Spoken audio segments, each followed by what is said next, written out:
Praise the Lord. Welcome to daily Bible reflections. ఈరోజు దేవుని వాక్యం ఆదికాండము 16వ అధ్యాయము 9వ వచనం నుంచి 16 వచనాల వరకు చదువుకుందాం.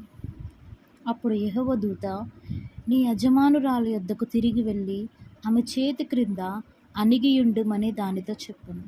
మరియు యెహోవా దూత, నీ సంతానమును నిశ్చయముగా విస్తరింపజేసెదను, అది లెక్కింప వీలు లేనంతగా విస్తారమవునని దానితో చెప్పెను.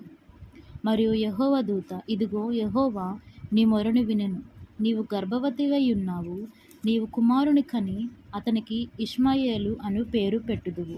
అతడు అడవి గాడిద వంటి మనుష్యుడు, అతని చెయ్యి అందరికిని అందరి చేతులు అతనికిని విరోధముగా నుండును. అతడు తన సహోదరులందరి ఎదుట నివసించునని దానితో చెప్పగా, అది చూచుచున్న దేవుడవు నీవే అను పేరు తనతో మాటలాడిన యెహోవాకు పెట్టెను. ఏలయనగా, నన్ను చూచిన వాని నేను ఇక్కడ చూచితిని గదా అని అనుకొనెను.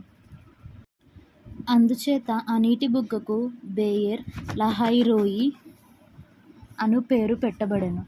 అది కాదేషుకును బెరేదుకును మధ్య నున్నది. తరువాత హాగరు అబ్రామునకు కుమారుని కనెను. అబ్రాము హాగరు కనిన తన కుమారునికి ఇష్మాయేలను పేరు పెట్టెను. హాగరు అబ్రామునకు ఇష్మాయేలును కనినప్పుడు అబ్రాము 86 ఏండ్లవాడు. చదవబడిన వాక్యం దేవుడు దీవించి ఆశీర్వదించును గాక. ఆమేన్.